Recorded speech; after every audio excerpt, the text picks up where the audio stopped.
Evening, everybody. Anybody? Is there anybody there?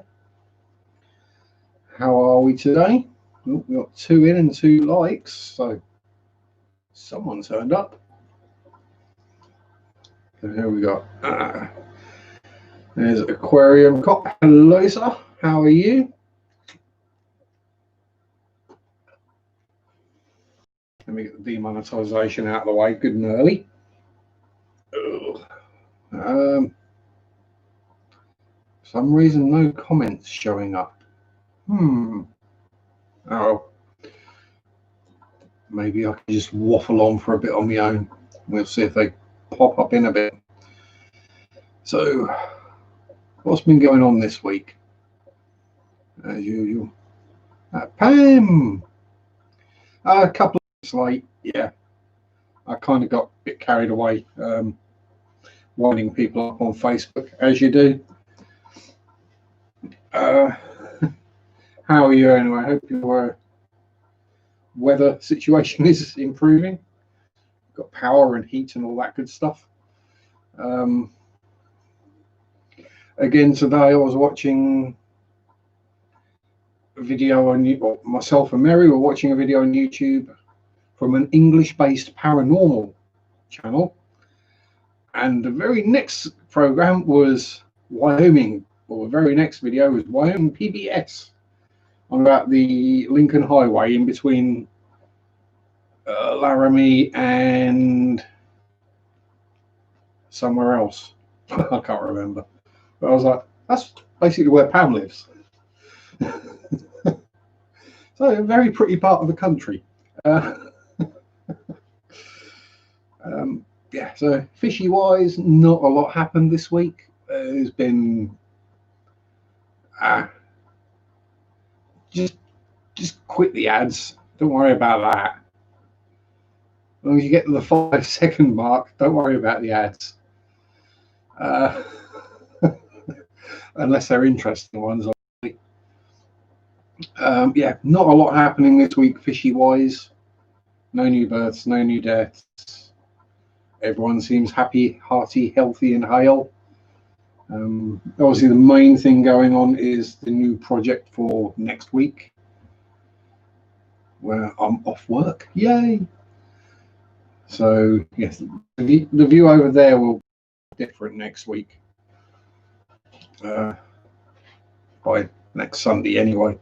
I will take a series of pictures as I do what I'm doing, before, during, and afters with the rack, and I'll probably do a video as well, because why not? It's content. Howdy, Bob. How are you? So as soon as anyone watching, as soon as the ads get to the 5 seconds skip ad bit, skip ad. Let's be honest, it's not making any money that way. I think it works out as something stupid like 1/8 of a penny. Yeah, it's just not worth worrying about. The amount of views I get, I could walk down the street and probably find more money in the gutter. Hell, I found $5 the other day, so definitely. Yeah, so that's mainly what's going to be happening this week, is the rack going in. I've got the tanks, air pumps, heaters, airline, cable ties. I remembered that last minute. I remembered that one.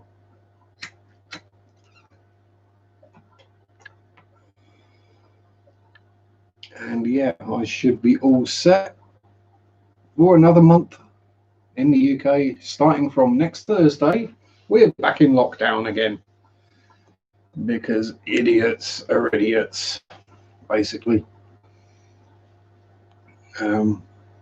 Yeah. And last night I spent a good part of the evening dealing with drunk people and people fighting outside the shop and police, and yeah, just what I didn't want.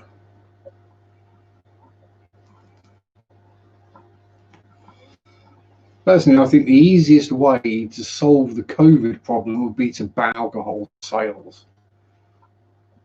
Because if people couldn't drink, then they wouldn't gather together in groups. Because they ignore all. Yeah, Pam did get a bit rowdy last night. Yeah. Let's start again. Sorry, I didn't make your stream, Pam, but yeah.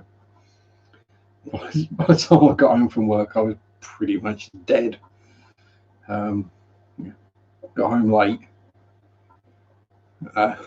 Just passed out pretty much. Lay down on the bed and that was it. Stuck a video on to watch, and I think I heard the introduction about the first minute or so, and that was it. Next thing I know, I'm waking up in the morning.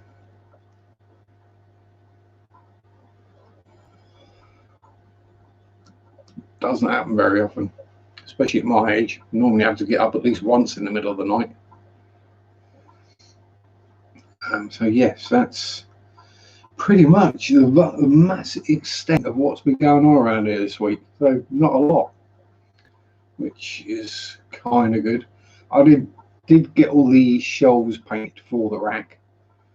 Obviously the medium density fiberboard. Not exactly renowned for its water repelling qualities. So 3 coats of outdoor weatherproof paint on that all the way around, both sides and all 4 edges. I don't know if anyone saw the video this week with the fish room tour. I figured it'd be a good idea to get one done before I start moving everything about. I say everything, a lot of stuff about. No, not yet. Been at work, Plastic Monkey. That's going to start happening on Monday, and given I've got to move a load of stuff about to be able to even start putting it in. I mean, that unit's got to go upstairs, which means that tank's got to be moved somewhere else.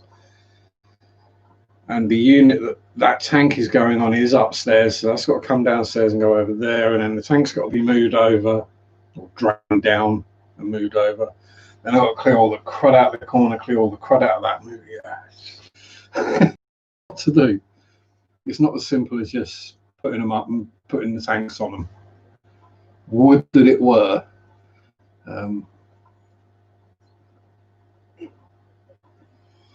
But come next week, that should all be done, up, sorted, running. There'll be pleco tub, probably at least 3 tanks full of fish on it. So, well, I say full, 3 tanks with baby fish on it, and another couple of tanks spare, empty, ready and waiting. You can send me as many ballots as you like, Bob, as long as they're all Trump votes. You know.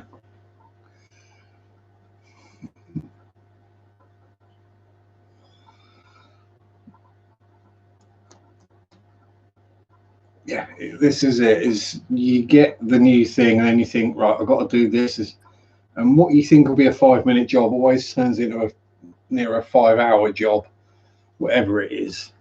So, yeah, I've actually written out a list of all the things I've got to do in the order I've got to do them to get to the point where the shelving unit is up. Because once I've got the shelving unit in and the pleco tub on it, then nothing else is a mass rush to get done.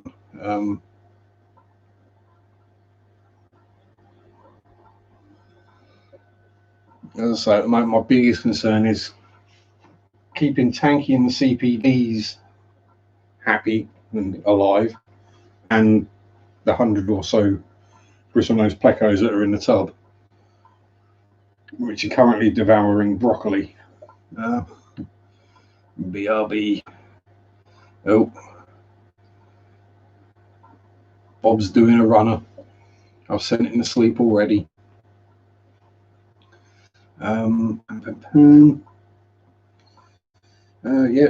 Zach's been around a bit this week. He's been making noise and moving things and sleeping on me. The shadow person's still been stomping around upstairs during the night. And I'm hoping this week I might actually get some time in the man cave and do a bit of model making or painting or at least something. I haven't been up there for months. Heck, I've still got last year's Christmas present from Mary up there unbuilt. So I really should get round to that at some point, and birthday present from this year. Oh, God.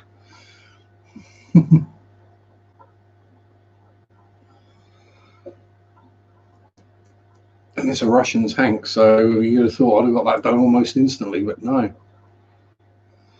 For some reason I didn't. So, but, you know, these things happen.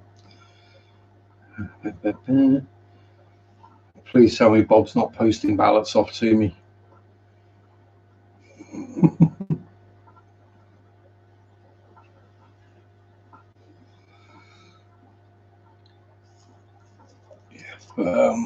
So the baby cribs, both batches are doing well. The second batch I counted in a sneaky manner, which I heard from Dan's Fish, which is you don't sit there and you try and count a whole load of fish. That's almost impossible. You take a picture of them and then you count them on the picture. So that's what I did with the baby cribs. And the second batch is around 70. Oh, joy. So somewhere in the region of 25-ish shell dwellers still, and about 250 bristle noses still. And we're in lockdown for a month, so I might not be able to move anything on either. So we shall see. At least by then the bristle noses will definitely be big enough to sell. Probably got to clear half of them out because there's some fairly chunky ones in that tub. Judging by the speed they went through a big old hunk of broccoli.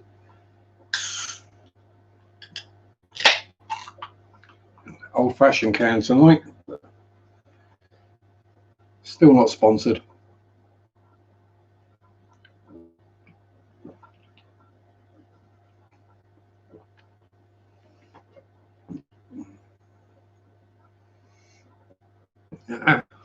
So I'm not the only one in Plastic Monkey. That's cool. Yeah, so I used to be on the ISM live show. You may have seen me on there. Until I started my new job, basically, which sees me working Friday nights, which kind of doesn't work. Yeah, I've sort of been struggling with Mojo the last year and a half, maybe 2 years. It'll come back. I'm not worried about it. If I thought it wasn't going to come back, then I would have pulled down the man cave and put up a bunch of racks with fish tanks in.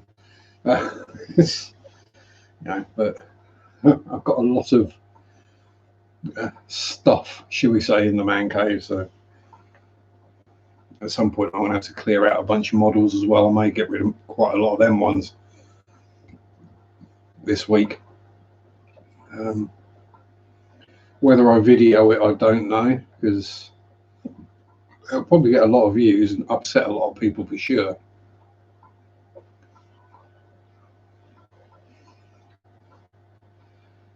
It's all right. It's just ibuprofen,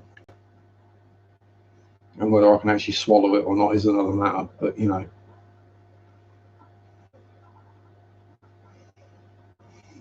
answer is probably a no.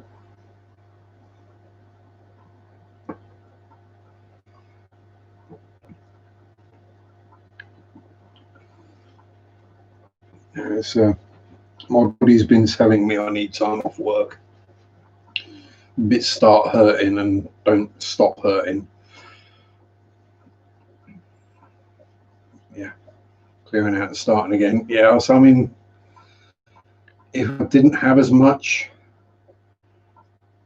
stuff, but like tools and paints and weathering products and airbrushes and compressors and kits. And yeah, if I'd have only just started and decided I didn't really enjoy it, I'd have just dumped the lot. But there's a lot, and I know I'll come back to it because I'm building models on and off all my life. Whether I go down the full-on accurate, properly weathered, blah blah blah, or I just go sci-fi and fantasy for a bit, just to get the mojo back a bit. You know, Games Workshop. This is a really tricky and difficult kit to build. 80 pieces. Not really. I've got turret-mounted machine guns on 35th scale tanks that got more parts on them. Yeah.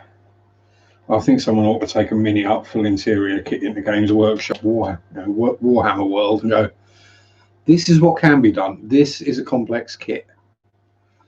Everything you're producing is low detail, easy build. Try a bit Dharma. Oh dear. Dharma ain't a bit camera shy, is she? She's not a heifer. Dharma's lovely.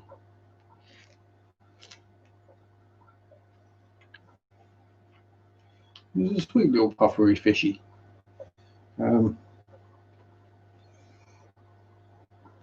only thing I've got at the moment is the electric blue Acaras. I'll sit there and dance for food. If they're hungry, I'll sit there and I'll do their little dance, waiting for me to put the pellets in, and then the water explodes and the pellets disappear. They're not quite as bad as the hemichromis after eating, but you know, there's a, you know, they say it's like feed as much as your fish will eat within a few minutes. If I did that with them hemichromis, I'd be dumping half a tub of food in there every 3 hours.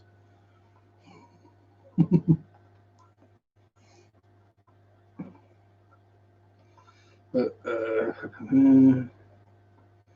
yeah, so that's one of the other things. Either Monday or Tuesday, the hemichromis Lipolili will be going in here.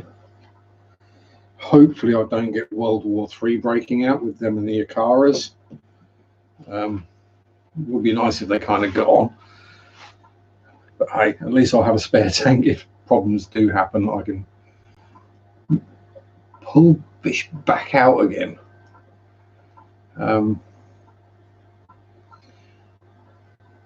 As I will have, I think, at the moment, I think I'll have 2 of the Aquatown tanks empty. But, you know, better to have a couple of spares because I know the cribs are going to need splitting up into smaller batches because, you know, 50 cribents in a 6-gallon tank or 24-litre tank isn't going to work well. Mind you, 100 bristle noses in 40 in a 10-gallon works okay. So, you know, yeah, don't tell the fish police I said that.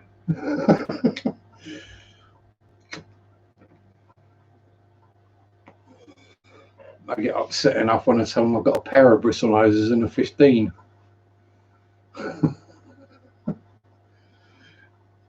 No, you need at least a 40-gallon tank for 1 bristle nose. No, I don't. If they weren't happy, they wouldn't be breeding. I actually wish they weren't so happy, because then they breed less. Actually, looking over there, it's World War III in there at the moment. The Sharpie Danios came down a bit too low and got too close to the baby cribs.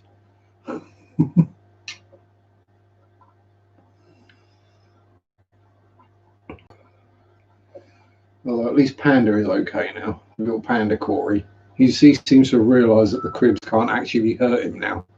He's realised he's armoured. So they come along, they try and peck him and get him to move, and he just ignores them, just stays there. Ah, hi Atkins, how are you today?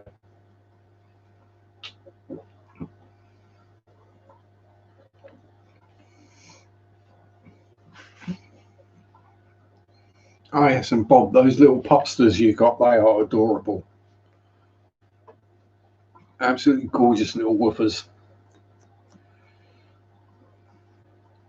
How you don't just lay on the ground and get a good popper in, I don't know, because I probably would. Yeah, I'm good. I've got a week off now, Atkins, so I would say I can chill out, but I can do things at my own speed and I haven't got to worry about being done at a certain time or whatever, so I can get to work on time.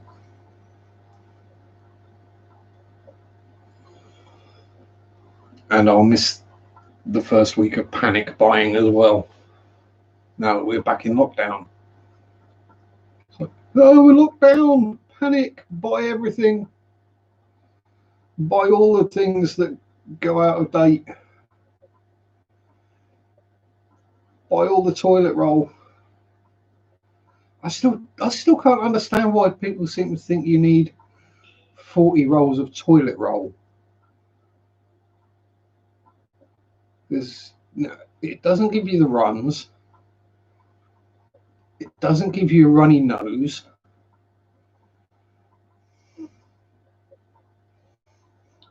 Why? I just don't understand panic buying either. Same if we get half-inch of snow.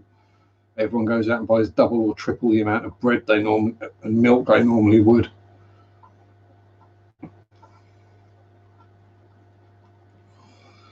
Oh, that and they're idiots, Pam. That's the other one.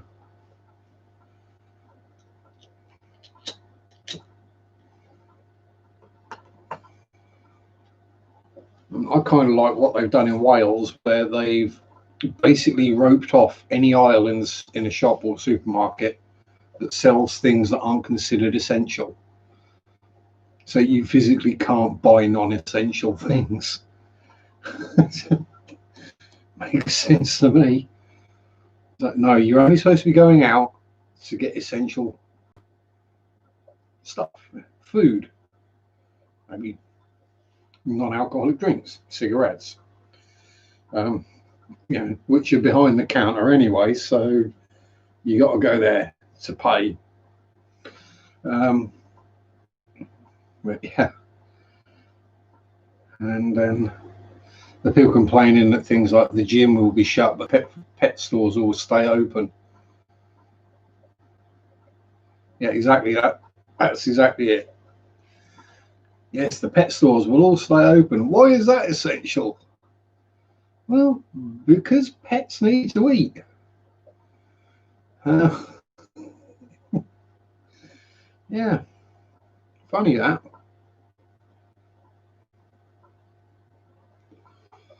Well, it's like when I tell people it can take 15 to 20 minutes to feed all my tanks. Like, how can it take that long? You just like put a bit of flake in the top. Well, firstly, I don't feed flake generally, and secondly, I've got at the moment 11 tanks I'm running, and they don't all have the same food. And some tanks have to have 2 or 3 different types of food. In carefully, well, I say carefully measured amounts. It's.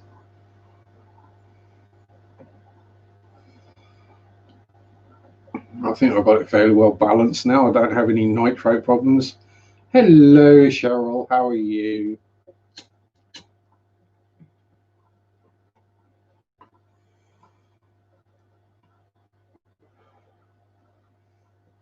If anything, it looks like in the shell dweller tank I haven't got enough nitrates, because the Salvinia is not exactly doing great at the moment. Yeah, spend about an hour. Yeah. As I say, if you're feeding and then you use that opportunity to check your fish, blah, blah, blah, and do all that stuff. And yeah, people with one fish tank with a goldfish, or if it's tropical, a few live bearers, what you would consider the non-fish keeper's fish tank. yeah, they are. It is a case of just chucking a pinch of flake, and then when the water starts looking a bit murky or smelling a bit funky, they'll clean out the filter. That kind of thing. But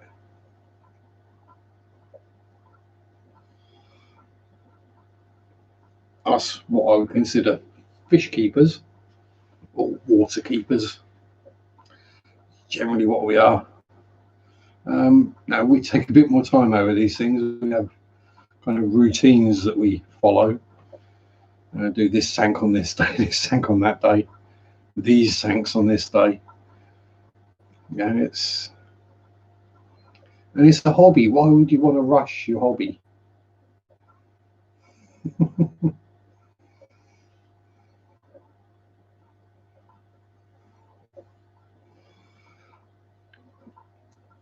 A big chunk of the enjoyment of the hobby comes from actually looking into the tank. What is pretty, and seeing what the fish are doing. How are they reacting? How are they behaving? Are they doing anything a bit different? Are the babies growing? Dan, good evening, sir. How the devil art thou? I've seen you around for a while. Starting to get worried you've been mobbed by seagulls, taken away to some rock off the Scottish coast.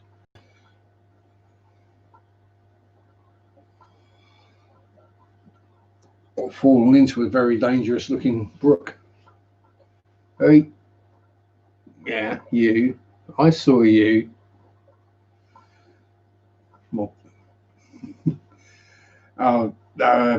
Dan got attacked by a seagull earlier this year. I shouldn't laugh, but it was quite funny.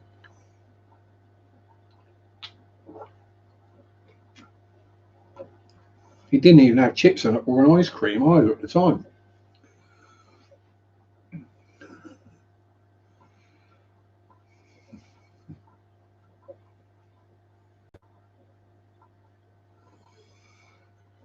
Yes.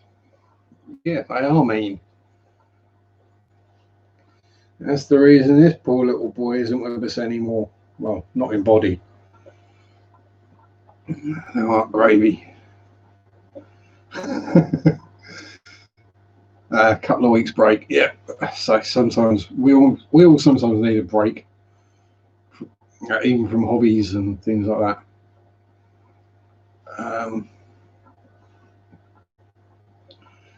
Which is a break from life. That would be a nice one.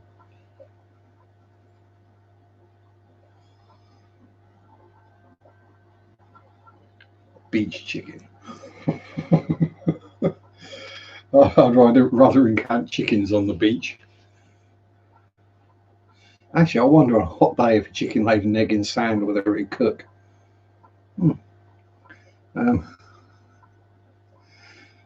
Yeah, completely unprovoked beach chicken attack. Yeah. Beach chickens, lake pigs, all sorts.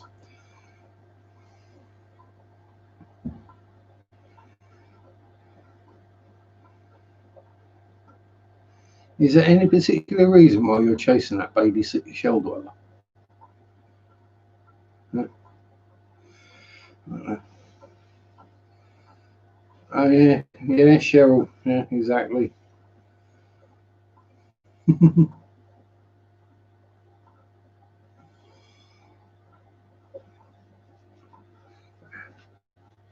Cheryl's a chick.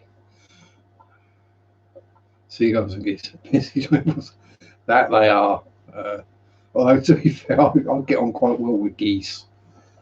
There was a pair of Canada geese at my local fishing lake when I used to go there all the time, and basically we got to know each other.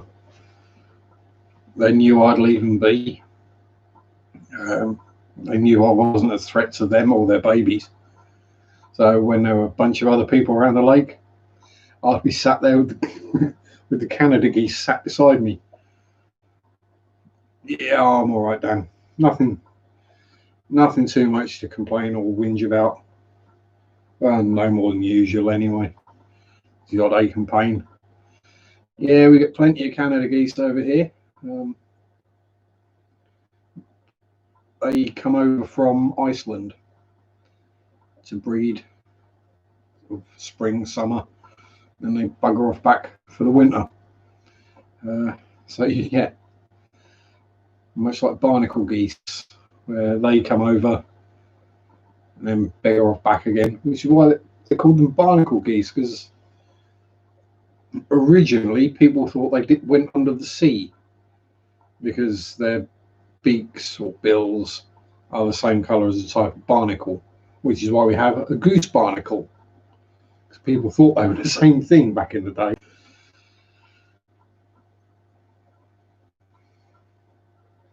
Yeah, so they can be mean, but once you get to know them, especially domesticated geese, I mean, wild ones was a bit different, but domesticated geese can be really friendly. Once they know you and you're a friend, then they just come running up to you for a fuss, basically. Come on, have a stroke or a cuddle. You just don't want a goose pooping down your arm. That's really not going to be a pleasant experience. And that, to me, was the only downside about having them at the lake. You get to set up in your peg,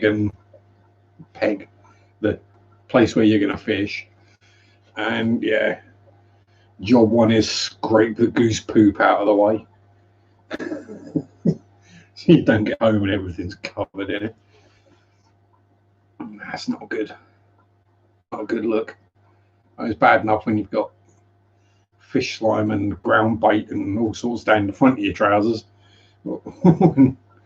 when the rest of you just covered in that. I'm scared like throwing bleach. Yeah, but it does work though. How do you think they keep the white ones white? Huh? No, you thought about that one? That's how they keep the white ones white. They're domesticated with domestos. Don't use Harpic though, because they go green then.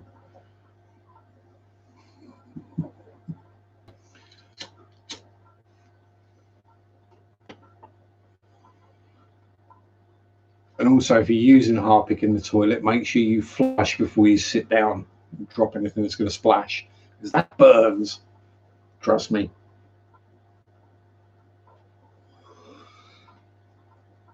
There's certain things you don't want splashing back into certain areas of your anatomy. And acid and hydrochloric acid based cleaners is one of them.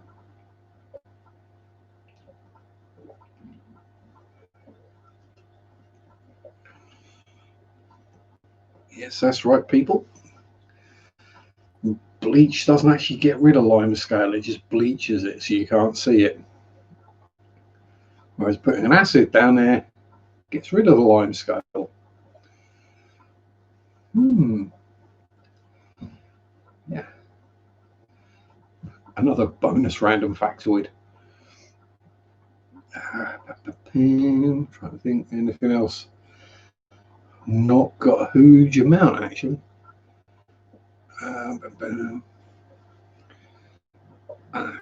Yes.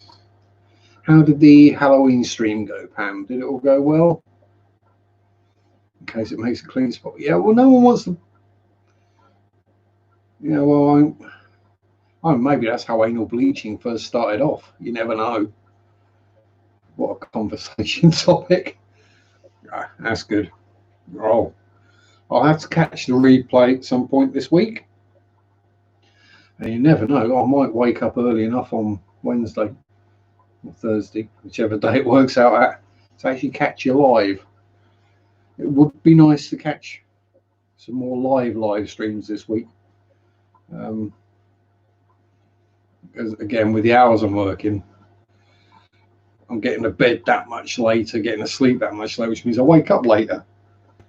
Pardon me. Channeling Dr. Black again. So yeah, it's that annoying one. I normally wake up about 5 minutes after someone stopped streaming. Whether it be you, Chappie, paranormal portal, whoever's like wake up and it's like pick up the tablet on my phone and it's like, streamed finished streaming 7 minutes ago. Oh god damn it.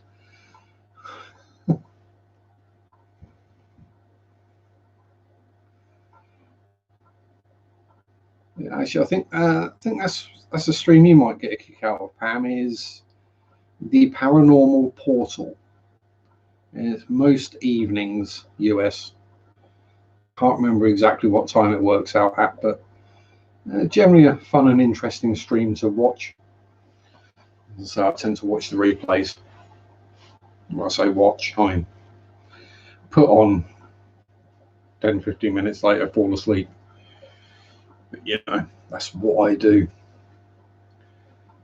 I swear I take in a lot of my knowledge while I'm actually asleep. Although I have been able to make a lot of Father Fish's live streams lately, so that's been working out quite well.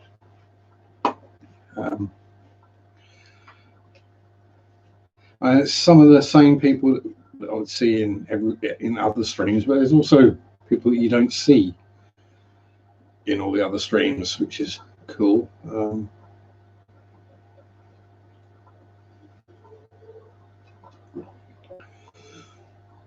And I enjoy asking questions that make Father Fish think.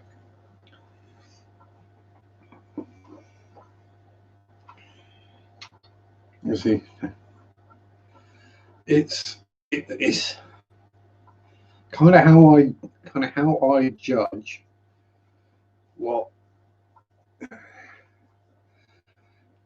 how much to pay attention to, how much credence to pay to what someone says,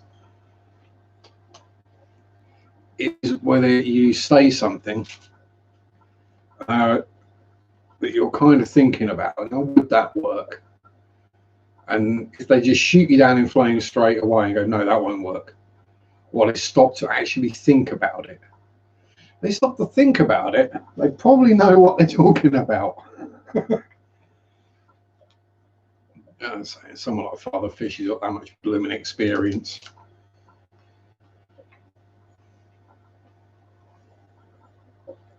Plus, he's funny, and for the English people, he reminds me of Uncle Albert from Only Fools and Horses, with the hair and the beard.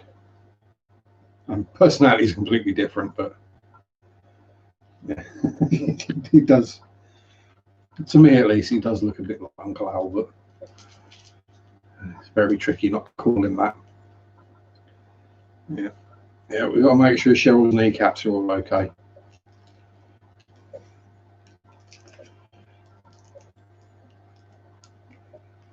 Don't want them being anything like my kneecaps, that's for sure.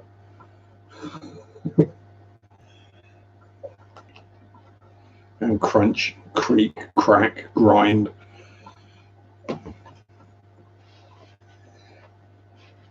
It's when you've been kneeling on the floor at work and you go to stand up and a customer hears your knees and goes, are you okay? Yes, all right. I just do that.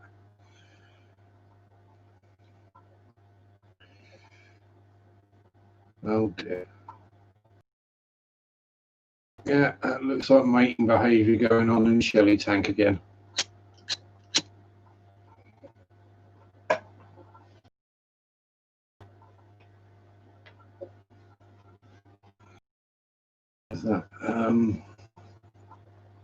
Trying to think, are there any other YouTube channels that I watch that people might find interesting?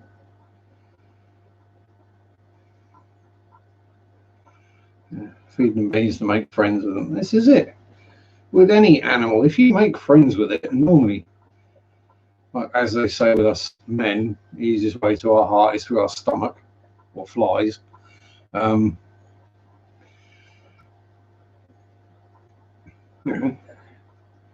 You feed an animal, they think of you as a nice person. And I still come running towards you, that's because they want food. Oh, yeah, slapped ham is good. Yeah, I do enjoy watching a bit of slapped ham. Although just reading slapped ham as a comment could confuse people if they don't know what we're talking about.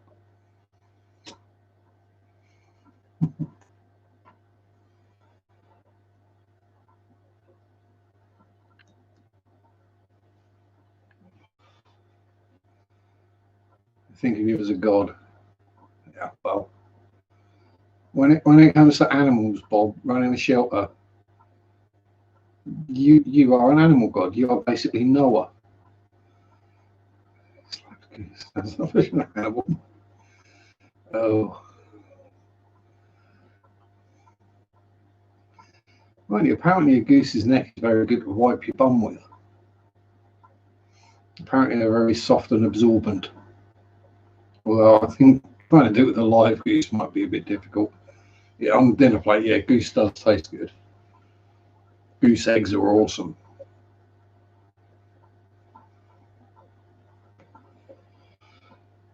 Used to know someone who did keep geese. And get the odd half dozen goose eggs. Oh, yeah. Free range goose eggs. Nom, nom, nom, nom. Although, no, and if you normally have an omelette with like 3 or 4 eggs, you might want like 2. Fat boy here, 6 egg omelette. If it fits in the frying pan, it's fine. Yeah. Other ones. Oh, there was one I was watching, the reaction, one of the music reaction channels, and the girl was reacting to Voice Play's Oogie Boogie Man, and she couldn't pronounce the name Jeff. She was calling him Geoff. Priscilla, my lovely, how the devil are you? Smoke free, I hope now. You can normally tell fairly easily by watching paranormal evidence whether it's fake or real. You just go, yeah, that ain't happening. That's not real.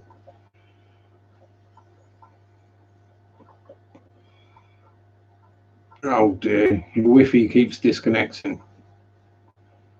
That's not good. Yeah, I'm not the person to ask about any of that. If I have things start doing weird stuff, I just switch them off and leave them half hour and then switch them back on again.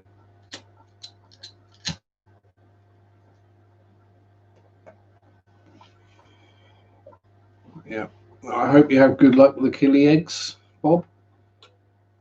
Yeah, the buffering is probably just my internet or YouTube's internet, or actually it shouldn't be my internet. That should be fine.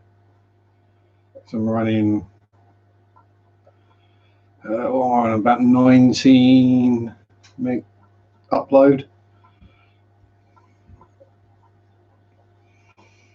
19, 20 meg upload, something like that. But again, Sunday evening, could just be there's a lot of people online. That tends to grind things to a halt around here.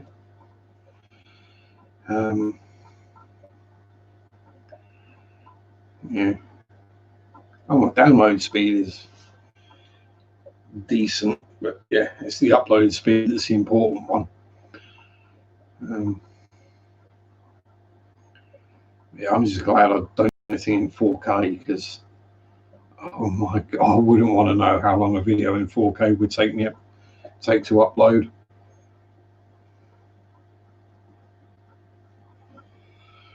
On 1080p takes about a minute. So a 10-minute video takes 10 minutes to upload. But if it's 4K, geez, I'd be doing 30-second. Mainly the tablet's having problems. Is it an older tablet than the phone, Cheryl? So I do have some problems with my tablet these days, but it's like 7 or 8 years old now. And otherwise, it just won't access a lot of websites and things like that. Now, the ones that you probably shouldn't be visiting, it'll go to quite happily, but like proper ones, it won't.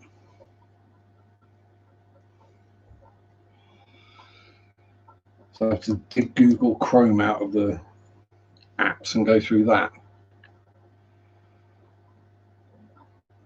which, simple enough, is a bit of a pain. Why they can't just make these things simple, I don't know. Tab A, couple. Oh, geez, that's a much. Yeah. It shouldn't be.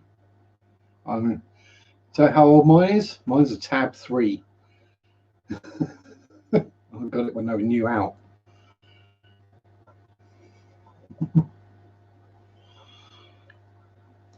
So hang on, let me think. Yeah, it's got to be. Oh Jesus! Yeah, it's got to be about 8 years old now. Oh, thank you, Priscilla. Yeah, it could be interference. Could be the neighbours trying to steal it. Oh, don't tell me you're a Crapple fanboy. Oh no. Only favourite tank makes. Fish tank wise, I like Fluvels.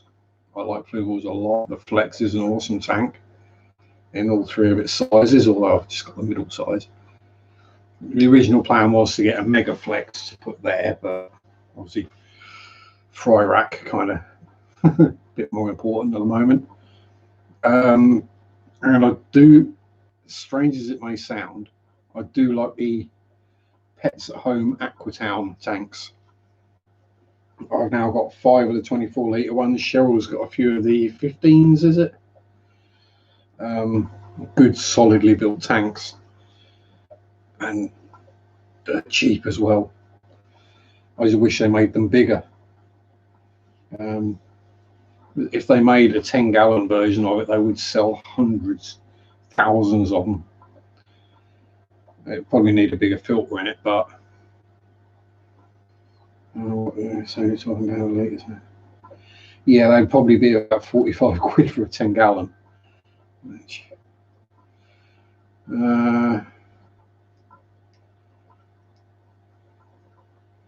Yeah, it might be. Yeah, pass. That's all beyond me, Cheryl. I just plug it in and away I go. Type in the necessary letters onto the device and it seems to work. Yeah, that's an Aquatank. They're a solid tank, aren't they?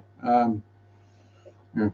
Because they're aimed at kids, they're overbuilt. Now you've got the little plastic protectors on all the corners. Now, plastic rim around the bottom and the top. Fairly thick glass. Okay, it may not be Aquascaper level, low iron, blah, blah, blah, but you can see through it. That's the important thing. Yeah, small ones are okay for baby. Yeah, exactly. That's why I've gone for the 24 litres on the rack with the 40-centimetre deep rack, because the tanks are like 37 or 38 centimetres deep. So I can get 3 of them on each shelf, which at the moment, hopefully I only need a couple of shelves for. And once I get the numbers of plecos down low enough, I won't need the big pleco tub on the bottom shelf. And I think I'm putting some black tape on the corners could look a bit better. Yeah, possibly. We'll just paint it. If you're yeah, a bit steady with the old hands. A bit of black primer, that'll probably do the trick.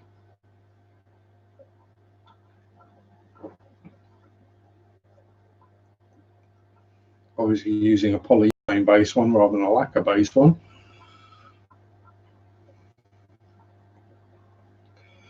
Yeah, there is that, Dan, but those filters ain't that bad. Okay, they've not got a huge capacity for biological filtration or actual mechanical. The sponge in there is relatively tiny, but they move quite a bit of water. And that's the main thing that a filter is for. That's all. Oh dear. Yeah, I'll blame your neighbours stealing your Wi-Fi. Make sure it's locked. Yeah, I've certainly had worse filters. Tetra 54-litre starter on Amazon 75. Yeah, that's not going to be a bad tank. Tetra's it was a well-known brand. They've been around for donkey's years. Been around over 100 years, Tetra. Yeah, good, solid for the price.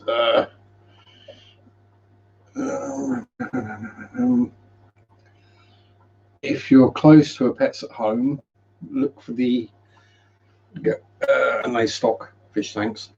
Look at the Love Fish panoramas. They're good tanks. Again, the filters in them are not great, but just a case of pull out the silly little cartridge thingies they give you and just stick some sponge in there. That's all I've done. It works. Although with any tank, when any tank benefits from having more water movement, as it were, and a lot of people run air stones.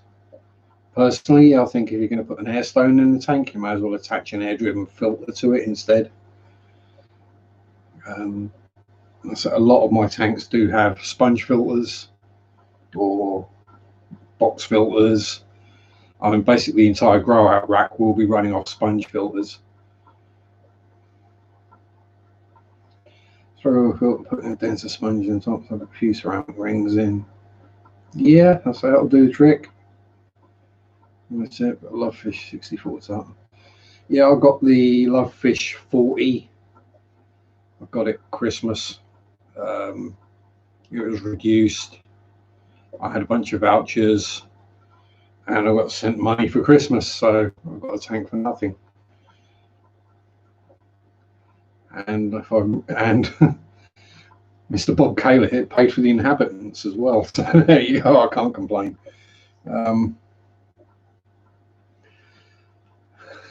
That's basically what happened from PayPal donations.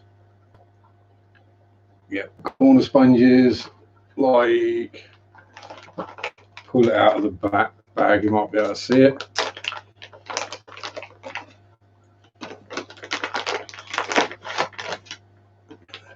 Those little ones. Yeah, a superb little filter. Can't go wrong with it. I'm not blaming you, Bob. Because of you, I have now bred 2 different types of apistogramma. Well, not that successfully, but I've got one that's fairly well grown now. So if we had the breeder point system in the UK, that'd be another point on my profile. And I don't know how it works, but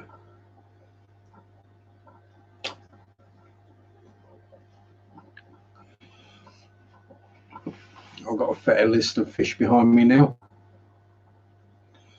Let me try and think, what is it I've bred? Platies, guppies, bristlenoses, cherry shrimp. We won't count snails. Crebensis, Apistogramma cacatoides, 2 different flavours.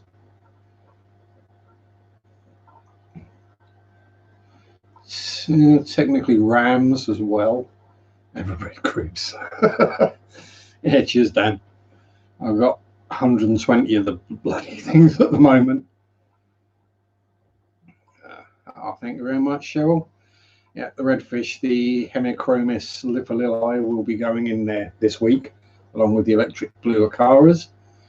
And yes, Dan, it is mostly the cribs are the reason that this blooming fry rack's going in. I am like the crib whisperer. And yeah, on closer inspection of the black tub that had 1 crib in. Nope. There's baby cribs in there too. And that tank has been emptied, or that tub has been emptied twice.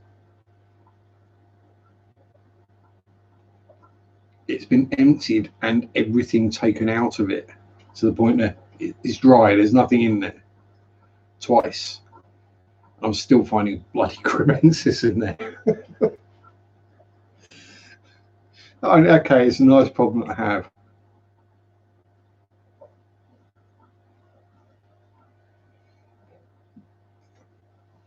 Well, this is it.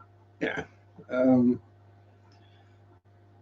honour system. It's one of those things. There's no point. All you do is cheat yourself if you cheat. But yeah. How about Fish Fan Breeders Club? Don't tempt me, Cheryl. Don't tempt me. Hell, the rate I'm going, I might be supplying half the bloody country anyway. And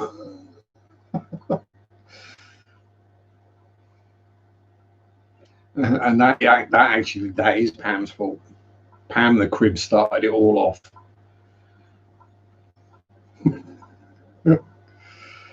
Yeah, as I've said many as before, cribs are massively underrated because they just don't look that great in a shop.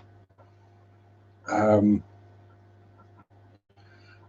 was talking to Mike in Pets at Home the other week. I was like, oh yeah, I've got some pictures of some fish in my tanks on my phone if you want to have a look. Oh yeah, cool. And I was scrolling through this. What's that? That's a crebensis. What, like them? I went, yeah. Is it a different species? I went, no, that's just what they look like when they're happy. There's so many colours. Yeah. And you're selling them and they're sort of silvery grey with a black stripe. It's because they're not happy.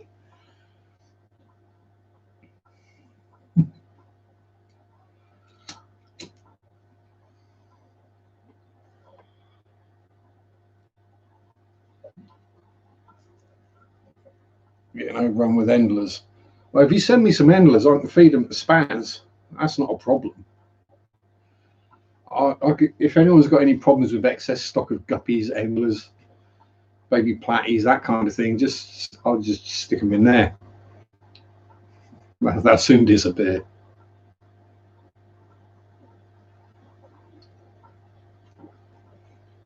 I mean, there is one guppy in there that he's left, but I think he's realised that guppy is a she and she's pregnant. So I think he's going to let her give birth. Then he's going to eat her and let the babies grow up and then eat them. He's a clever spaz. Yeah. Except for when you scare him, because being so poorly sighted as all Bashirs are, you make him jump, he tends to zoom off and like swim straight into something like the side of the tank or log. And catching him is going to be fun when it comes time to move him on.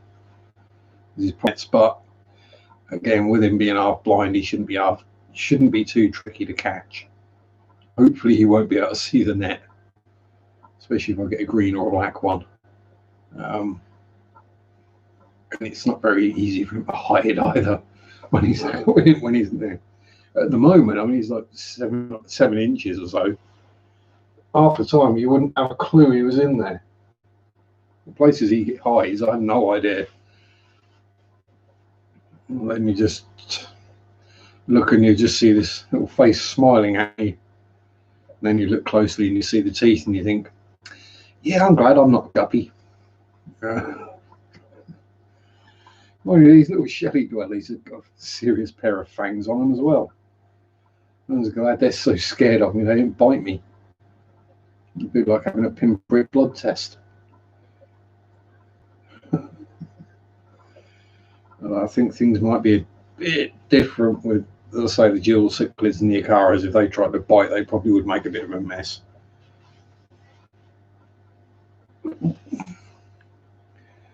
Although we aren't talking James's piranha accident mess. Ow. Yeah. Certainly, lift your cup and the coffee is gone. and you panic, and then you remember there is more coffee. Yeah. So I pick up my can of Monster. It's like, oh, it's empty. Oh, phew! I've got another 4-pack in the kitchen. Yeah, I'll say that was. I mean, that weren't like a play nip. That wasn't a. I'm just going to test. That wasn't a little like, would you please leave me alone kind of thing. That was a hello lunch. I mean, whether it was on purpose or accidental, you can't tell, but I certainly think James will be thinking twice before he sticks his hands in there again.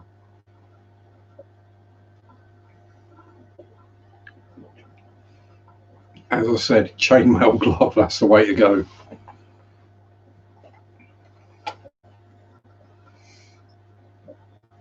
Or a piece of egg crate so you can like shunt all the fish over to one side of the tank and do the work the other.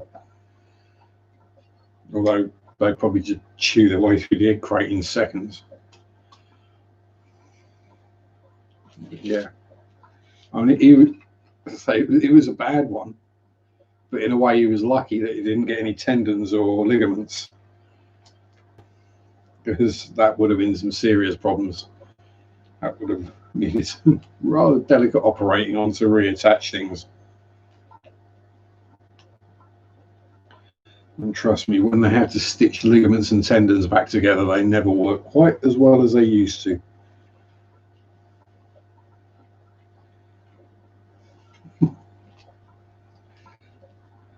5 years ago, I made a burn icing.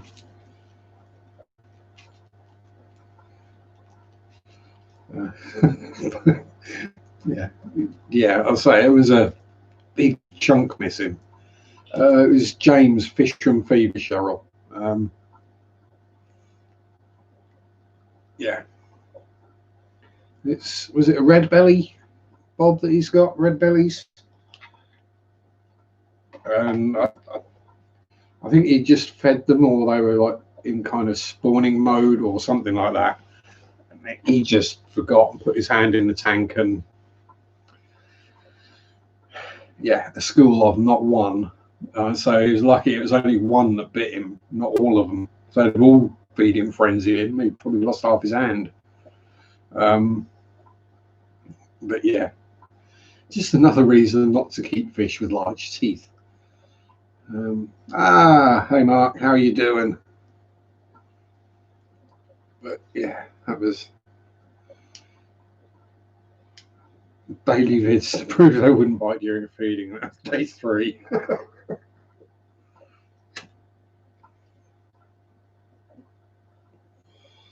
Well, what he proved is that 2 days out of 3 they don't bite during feeding. It's just whether you get the 2 days or the 3rd day when you stick your hand in there.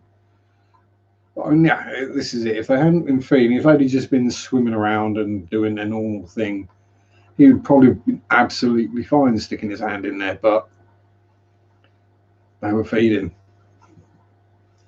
They were just looking for meat. And unfortunately, humans are meat.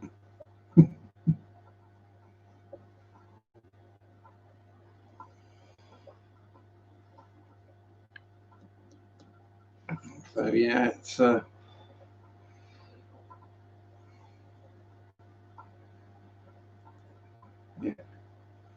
I'll say this is it. I mean, there's a big old tank of them down at Swallow Aquatics, which is like 7 miles down the road from me. Big old pet shop garden centre thingy.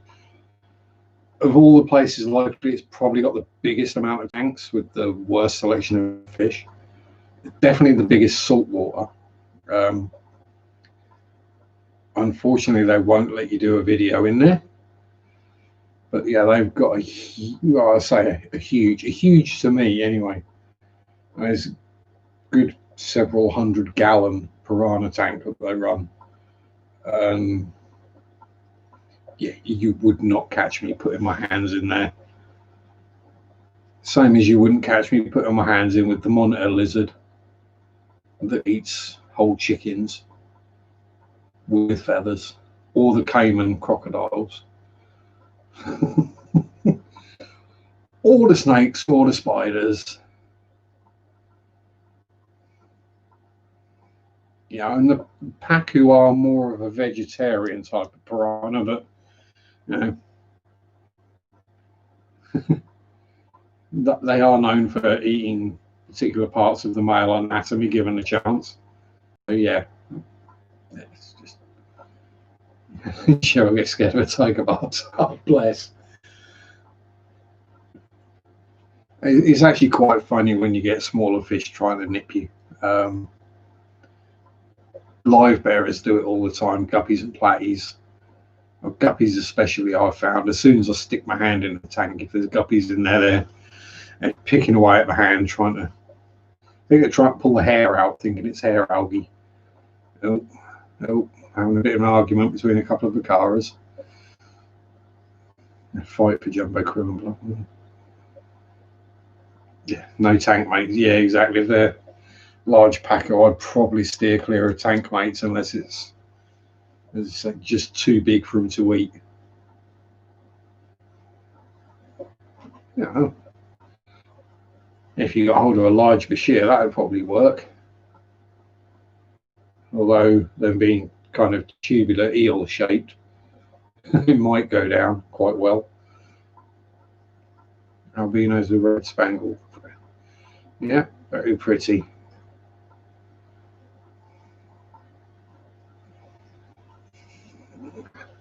Oh, bless. Not going to hurt you. I mean, the bite from a neon tetra would probably be more dangerous than a tiger barb.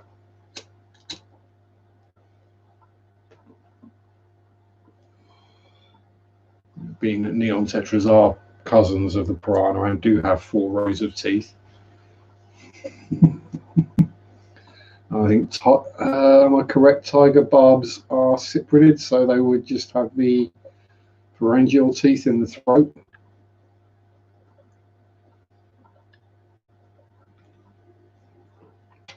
Even if they did have teeth, it wouldn't hurt.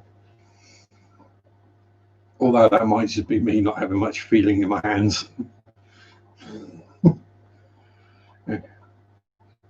Even knives do well to actually get through my hide.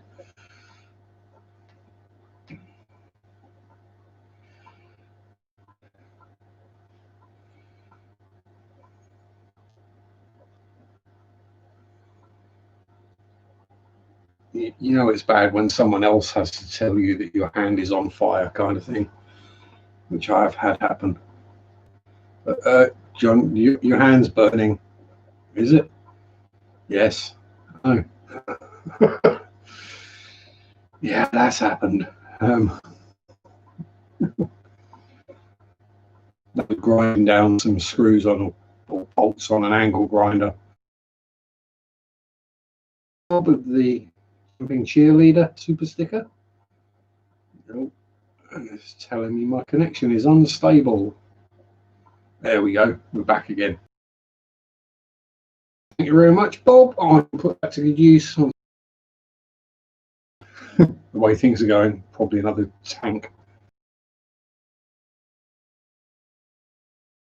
Why is my connection playing silly buggers tonight? I don't know. It might be the weather because it's quite windy and rainy, so it might have something to do with it. Or it's just everyone's panicking about lockdown. They're all on the internet. So yeah, yeah. Basically, the lesson I took from James's piranha is don't keep big fish with big teeth. Then you're safe. A bristle nose possibly could give me a bit of a rasping. Could be the weather storm. Yeah, exactly. Well, it's funny that things like storms tend to happen in winter.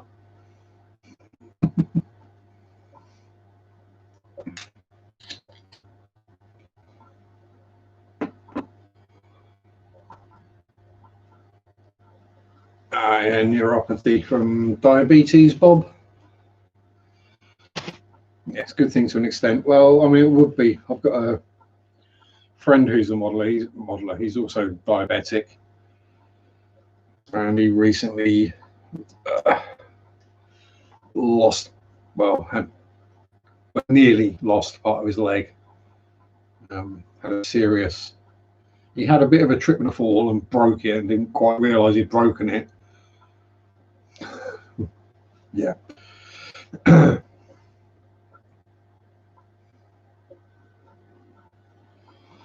Yeah, so in my case, it is just build up of scar tissue and just general damage over the years. So, and from playing the guitar, so fingertips, most of them are like leather.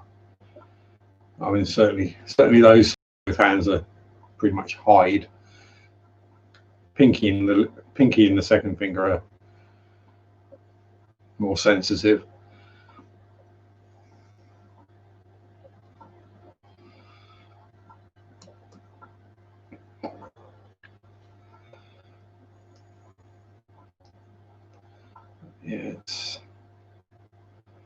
Yes. Thankfully, I mean, how I've not got diabetes, I don't know. My sugar intake, I should have it. But perhaps I'm just not kind of susceptible, or it's going to hit me really hard at some point when I'm least expecting it. That's what I'm probably expecting.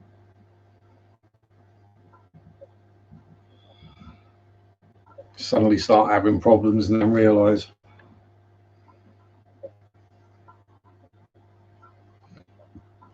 Just slow it. Well, yeah, I'm slow at it, getting slow at it. Pardon me. Finding I take longer to heal things like, but I'm just putting that down and getting older. Foot inspections, correct size shoes. Any more diabetes horror stories? Yeah, a couple from people I know, but probably best not to share. Because the one I've just shared, I know that I wouldn't mind, but the others might get a bit upset if I did. Not that they'd probably watch, but you know, you never know. These things have a habit of getting back to people.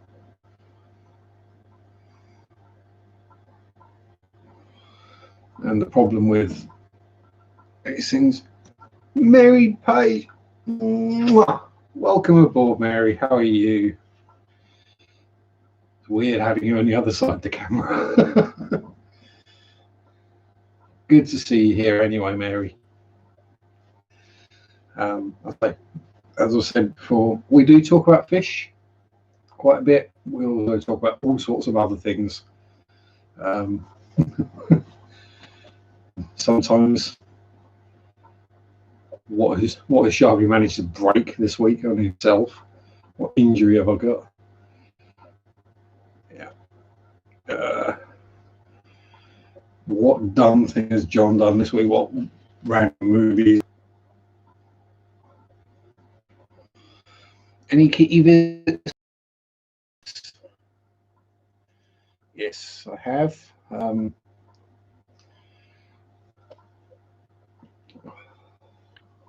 I'll just make sure my connection's come back again. Yeah, it has. Yeah, this afternoon, in fact, myself and Mary were laying there having a nap and a snuggle. Mary kept feeling something on her leg. She couldn't figure it. It kept sort of leg twitching, couldn't figure out what it was. And I then pointed out that that's where Zach usually likes to sleep, on the mattress. So it was probably, yeah, it was trying to lay down there. So, but yeah, Mary Page, that was my kitty, my little floofy monster. Zach, rest in peace. Well, actually, he doesn't rest in peace. He's still here, as I was just saying. But I've got a feeling next week, when I'm sorting out all the airlines and stuff for the rack. Yeah, that's going to be fun. Yeah, but your kitty is gorgeous, Mary. You're a lovely little putty cat.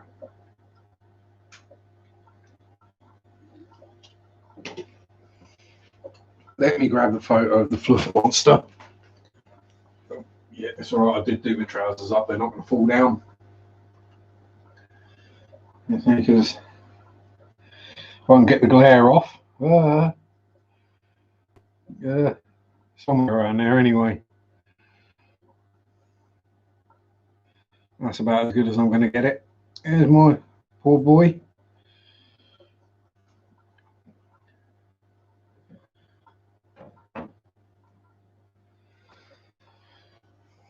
That was before he got attacked by a seagull. He was very dignified. Well, he liked to think he was anyway. He was clumsy. He didn't know where his tail was most of the time. But no, I say he's still with me, Mary. He may well be buried, but he's still with me. I regularly hear the bell when his catnip sock go in. Bits of airline go disappearing. Feel him bump down on the bed with me when I go to bed.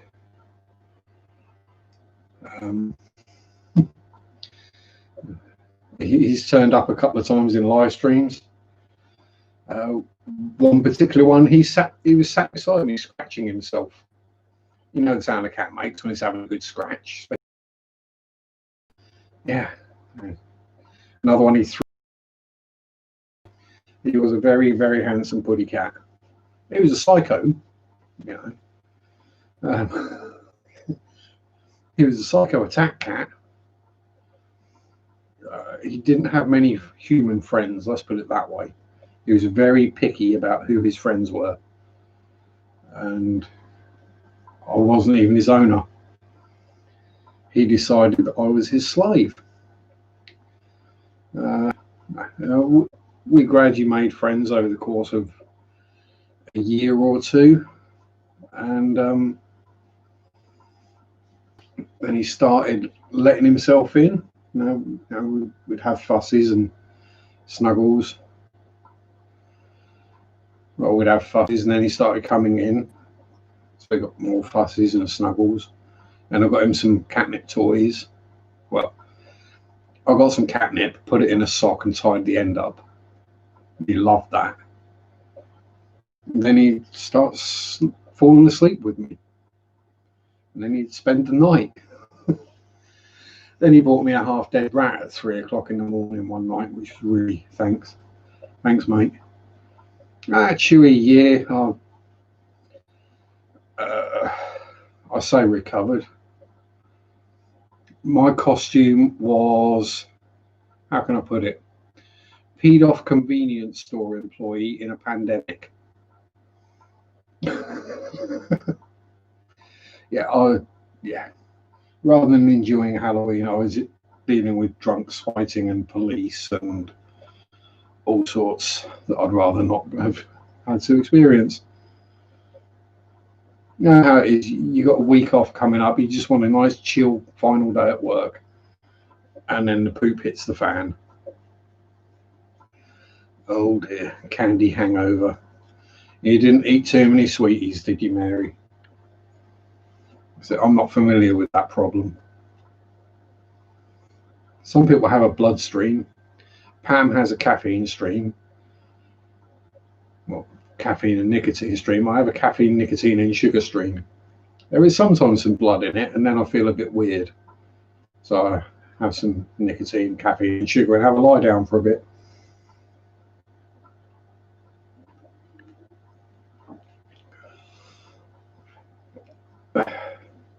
Griffin, how the devil are you? Long time no see. Hope all is going well with you and your fishing. Am I considering getting another cat?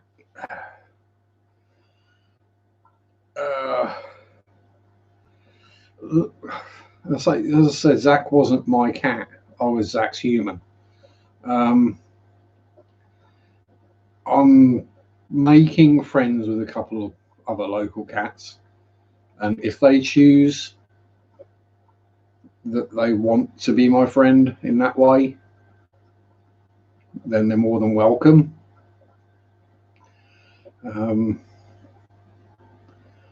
But if they don't, then that's fine. That's just the fuzzies outside. Personally, I probably wouldn't buy my own cat, because whichever cat I get is never going to compare to Zach. So, you know. Yeah. See you later, Dan. Sort them human fry out.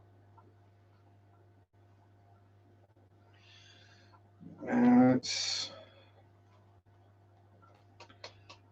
I say, the way I've always looked at it is, I live on my own and I'm out at work a lot. So it's not necessarily fair of me to get a pet, an animal that needs to go indoors and outdoors.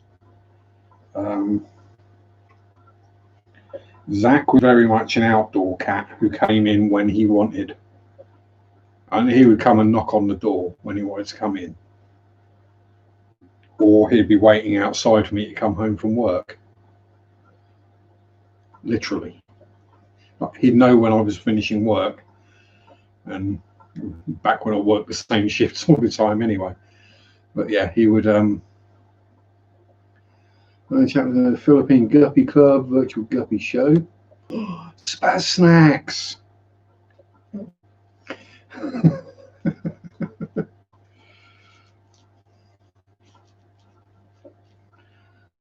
Clear out Halloween now since class. Ah. Yep.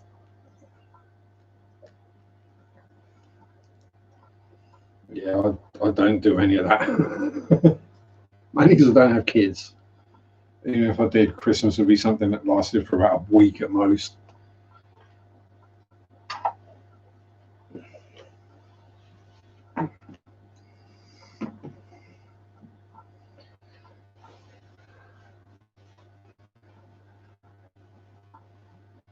And no one, so I don't have to worry about trick-or-treaters either, because they don't come to my door anymore, even if I do put a pumpkin out. Something about chocolate-coated Brussels sprouts they didn't like one year.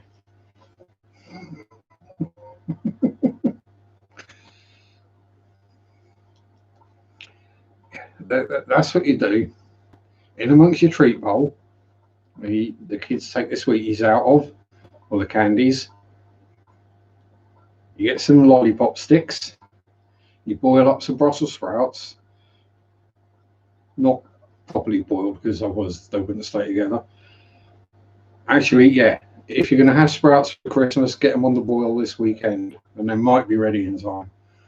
But yeah, lollipop stick into the sprout, dip it and swirl it around in chocolate, take it out, let it dry or set, stick that in there.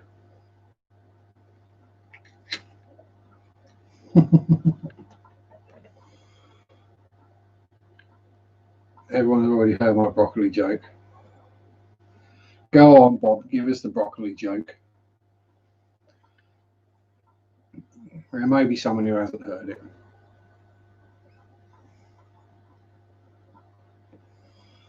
I don't think any of my jokes are suitable for family viewing on YouTube. Not that I'm probably family suitable anyway. You know, drinking energy drinks and smoking. Groaners are sometimes what you need, though, Bob.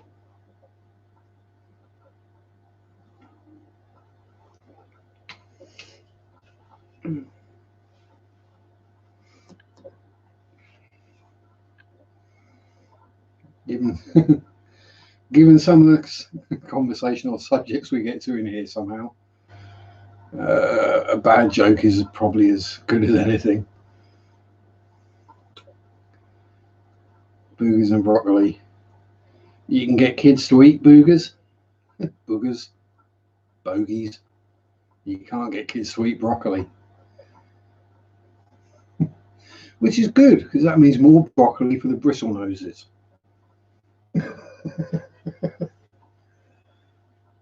And yeah, the amount of food those buggers are going through lately. Yeah. I was so tempted to do the fake eat the bogey joke. Where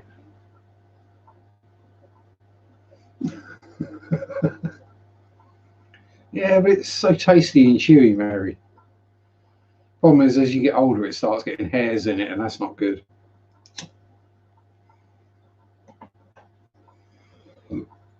No one wants to eat hairy bogies.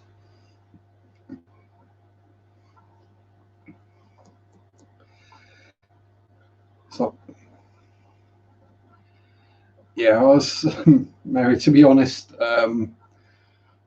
whatever fresh veg is being reduced, going out of date is reduced when I leave off work, I buy it, and it's what gets fed to the bristle noses. So, mushrooms, cucumber, zucchini, broccoli.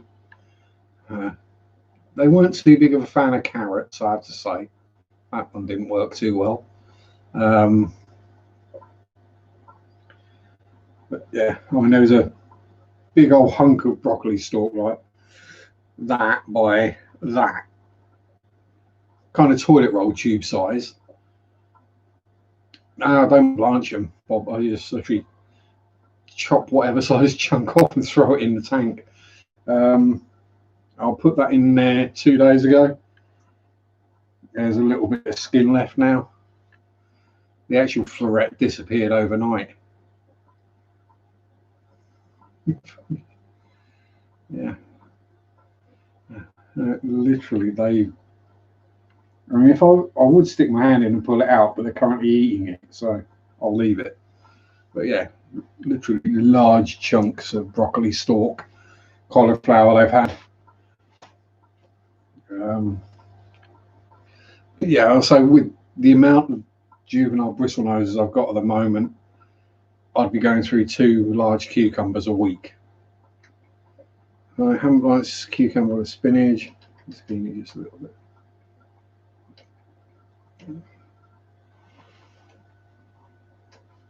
Is that you, cloudy loaches? Are you clicking away? Yeah? Do you mind? I'm trying to do a live stream. Thank you. Severums are veggies, yeah. Obviously, the only other one I've tried is actually with my shrimp is stinging nettle leaves. The shrimp love those. I do blanch them. By blanch, I mean stick them in a mug, fill it with water, stick it in a microwave for a couple of minutes. Just the bog standard closed cup type of mushroom. Nothing spectacular. Don't know what they call them. Yeah, I'll just call them closed cup. Hang on, I've got a pack in the fridge. I think these ones might be a bit past the sell-by date, or a bit past the best, but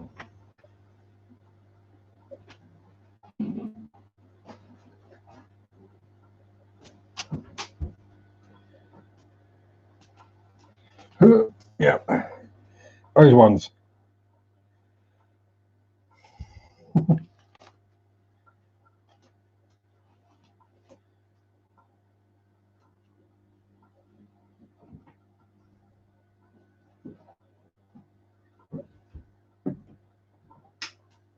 Oh, no.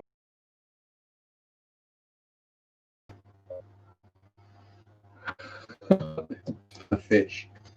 For me, after the 2-colour, not getting Mary Page. I mean, it's only about that big. It's not even an inch long yet. I still haven't figured out the correct name. I'm going with Chimera.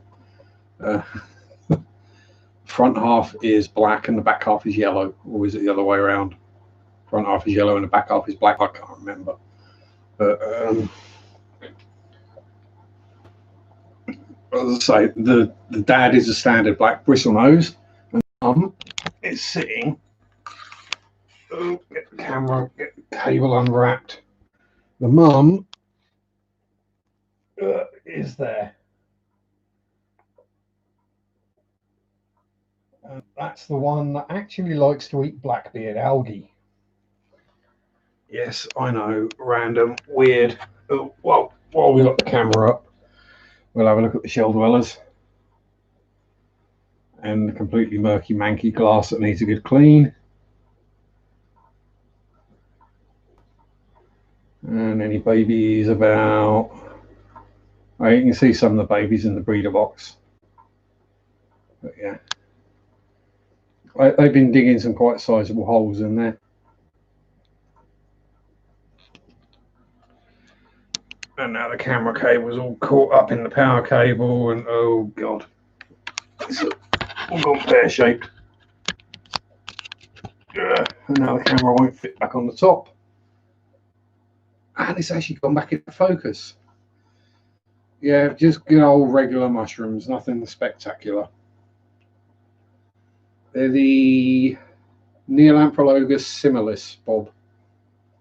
Look very similar to multifasciatus, and they are very similar to multifasciatus. I've yet to see whether they'll eat their babies when they get another batch, though.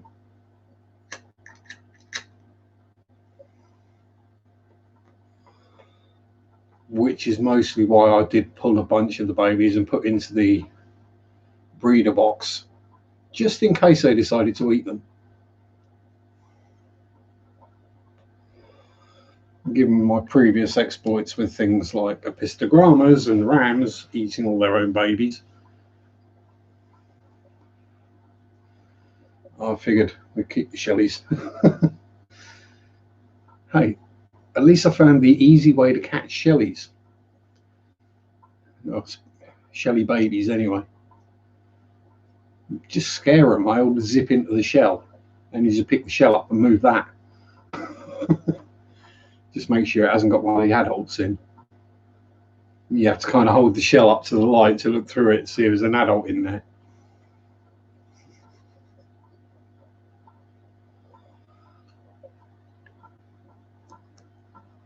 Yeah, they're growing well, Bob, on their diet of mostly baby brine shrimp, Ikari first bites, the occasional bit of fluval bug bite, and what's the other one? Is the are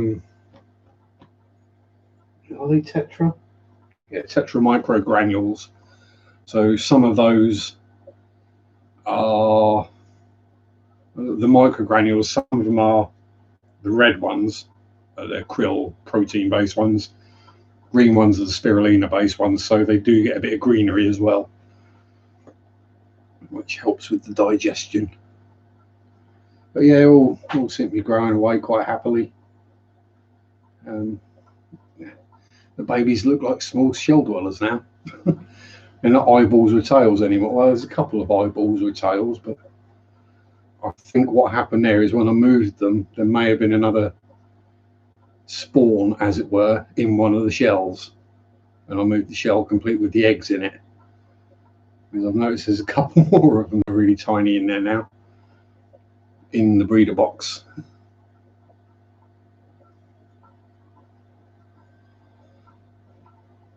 Yeah, the babies are getting braver. They're coming further up in the water. Angelfish will eat their eggs overnight, or they're young, or so many fish will. It's just another reason to love Crebensis. It's the amount of parenting they do. It's where you get about a month with them really looking after the babies, and then they'll chase the babies off because they're going to have another batch. So we're going to be coming up to 2 weeks for the new batch. Yeah, it would have been 2 weeks today, so they will get moved at some point this week. Have I ever been to Phuket? No, I haven't, Chewy. Furthest I've been is Anglesey, which is an island off the Welsh coast. Oh. No, I've not been out of the British Isles. I was supposed to go to Mallorca one year and then decided I didn't want to. I was supposed to go to France as well and decided I didn't want to. Well, no, I was supposed to go to France and then my foster parents wouldn't pay for the trip.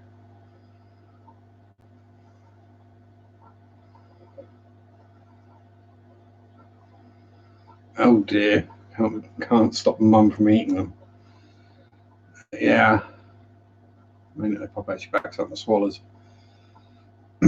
Yeah, I'll try not to try them. Yeah, I'll say it's not a problem I had with guppies. I'm assuming you got a lot of plants in the tank, some moss and maybe guppy grass. Moss might work better because it's denser and finer for the babies to hide in.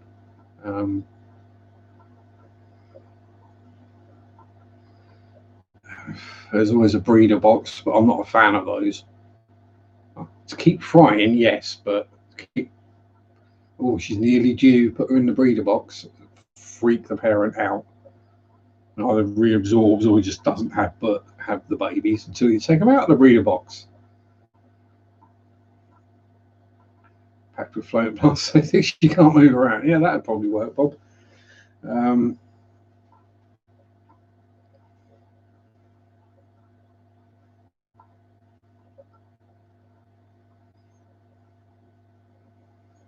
Yeah, I mean, if you got a little carry case crate or ice cream tub kind of thing, if you could put some kind of mesh in it so that when she drops the babies go through the mesh and she can't get to them, then you can pull her out and the babies will be safe.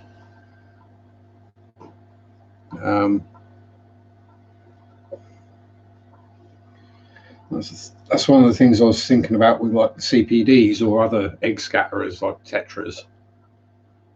Rather than do the whole put the adults in, leave them overnight, pull the adults out, hope you got eggs. What I was thinking was if you had a tank with, say, a 2mm mesh that was suspended inch or so above the substrate, then when they drop the eggs would fall through the mesh and safe and be able to hatch.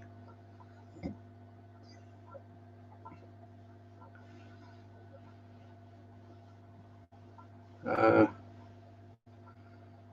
what's the thing going on?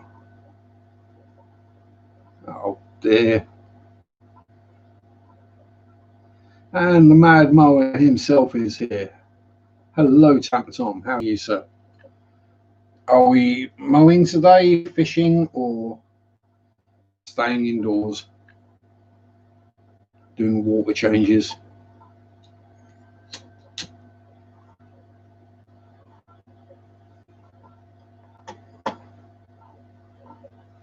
Guppy muzzle. Oh dear. Stick a muzzle on your guppy.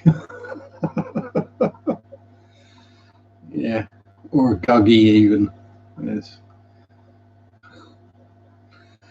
You can tell when someone's used to reading a live chat because the spelling mistakes and whatever, you just automatically works itself out in your head. I prefer the Bane version. Maybe. Or maybe a COVID mask, miniature COVID mask, just put on a guppy. Hook it around the pectoral fins. Oh, that's actually an idea that might work. Oh dear, I can actually see people trying that as well.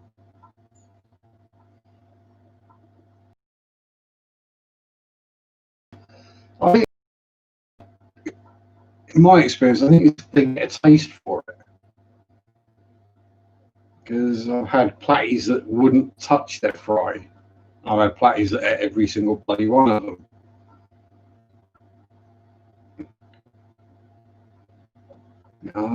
I think it's a case of if they get a taste for it, if they kind of eat one, tastes good, or ooh, that's got I've got all the vitamins and minerals and stuff in to help me reproduce more babies, or to replenish the losses in my system.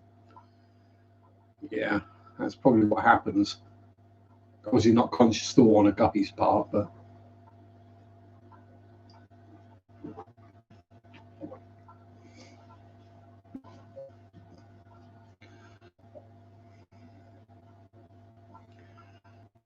yeah, don't muzzle fish at home. Oh, can you imagine if you posted that on Facebook, a picture of a guppy wearing a muzzle?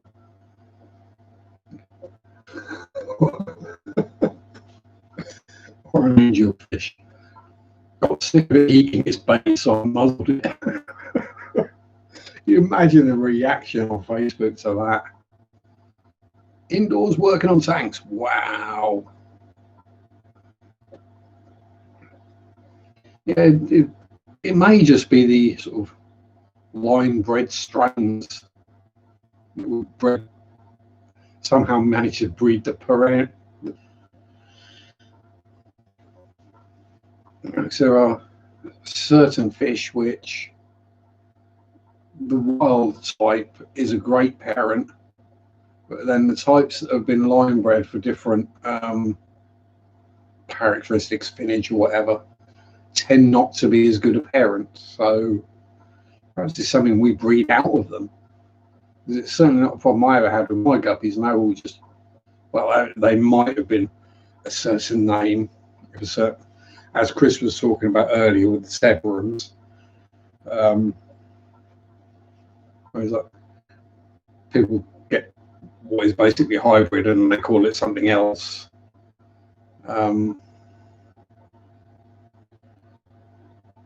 It's the same thing with the guppies. It's still a guppy.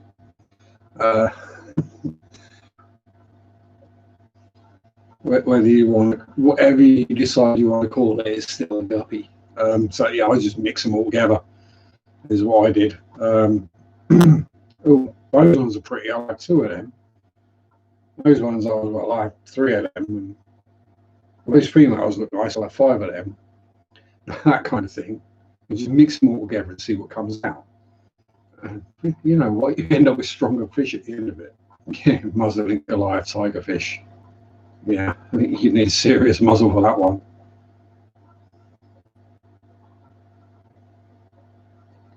That probably work, Mary. That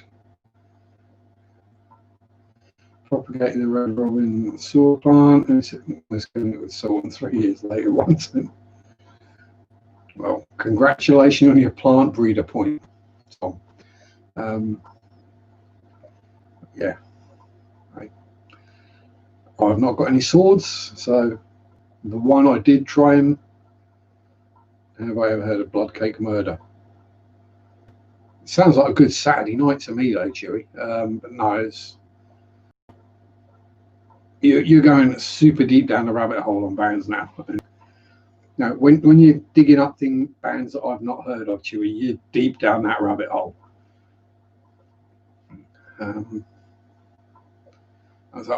I tend to find that crits and, well, mainly crits do the best in my water. So most of what's in there is crypt. So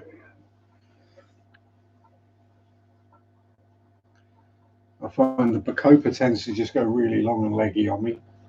The dwarf sage goes nuts.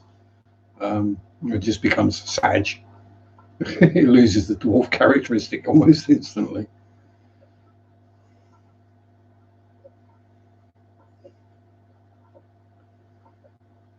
I wonder why it's always so dead to grow Model 3. Yeah, as someone said about the red jewels, someone said, yeah, but they'll dig your plants up. Again, have you seen the size of the plants in that tank?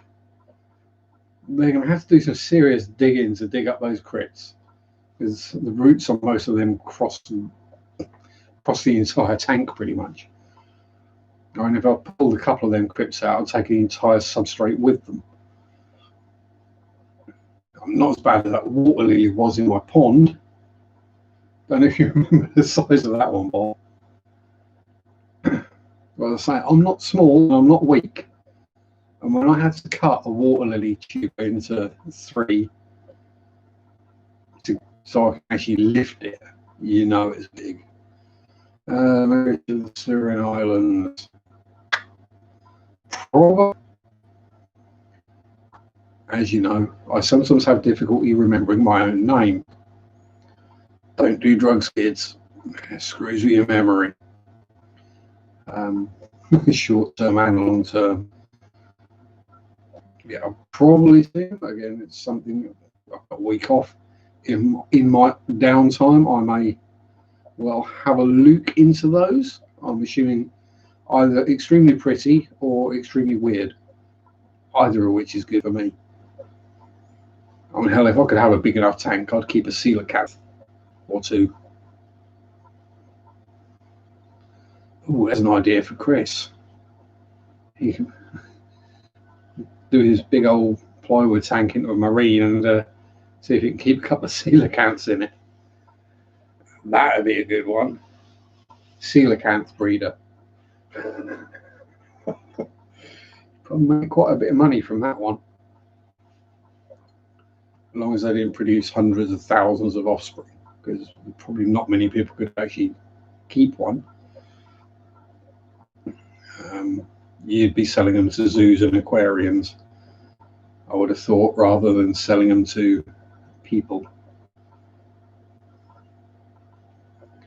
It's like when I have to move Spaz on it, he's probably going to end up staying in the fish shop I sell him to.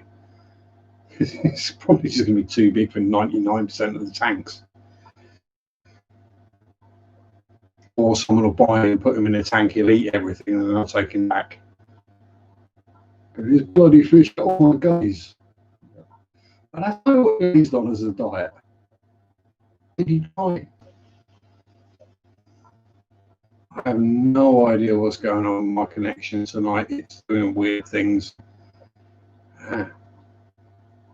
So I've probably seen them, just don't know where they come from. They're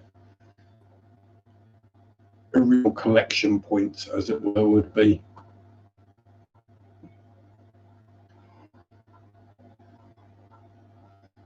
Handfuls of roots. Yeah, I can imagine a big sword would take poop for you and feed it that. See, okay, it's a big hobby. Yeah, exactly. Someone's going to grow a few feet long away.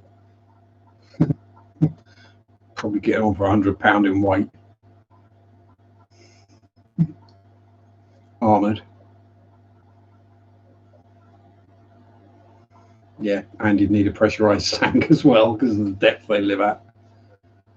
It wasn't the sea. What was it? It was someone deep sea trawling, and I was trawling really deep.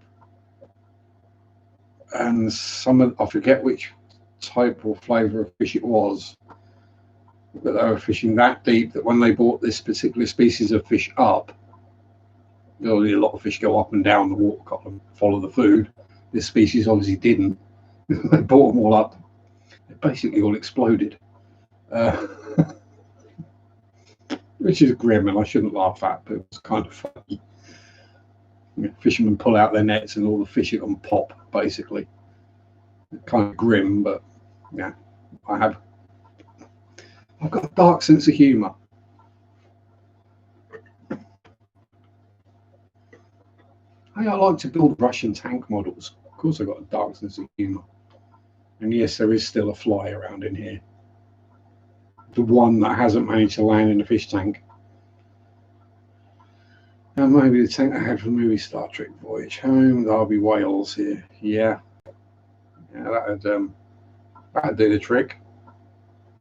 Star Trek The Voyage Home. Yeah.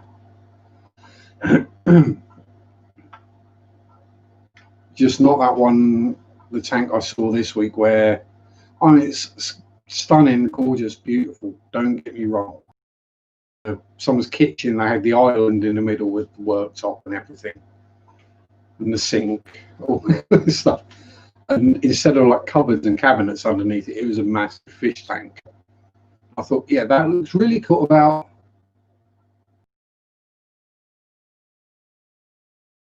that bloody thing. A corny joke about a fly the other day. Or retell it, Mary. Retell it. After Bob's after Bob's broccoli joke, we can't get much worse. And we've only got a few minutes before I have to disappear off.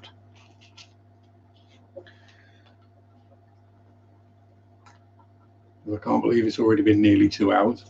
Well, actually, I was a few minutes late, so yeah. And did the clocks change in the US today? Last night? Whenever? Back to normal again? Or because clocks over here changed last week, which meant I went on an hour late. When growing up, Daddy always told me I was an artist. Go on, where's the punchline?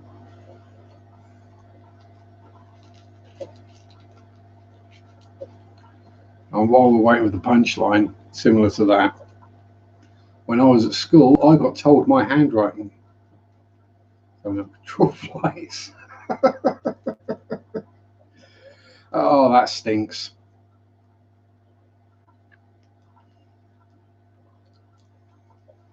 We're using Easy Green and not Root Tab. Stop using it because nitrate spikes. Yeah, it's one of those things that can happen.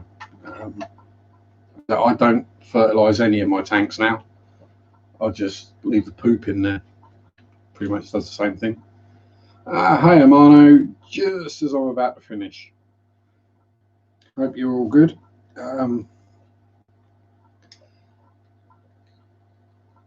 But yeah, when I was at school, in one of my school reports one year, my handwriting was referred to by my English teacher as John's handwriting resembles that of the antics of a drunken spider that fell in a pot of ink and crawled across a piece of paper. Or words very much to that effect. And my lighter just died. I think that's still 3/4 full of gas and it dies. That's what happens when you buy cheap lighters. Dad thought it is a dad joke, Mary. So you know, it's like dad dancing, which is not good. Oh wow! Fly flew off. This little fly I've got around, it landed on the side of the Shelly tank. Oh, bless. I guess we know where any dead flies are catchy going now. Before my connection completely is on me. So I have fun, stay safe. Bye.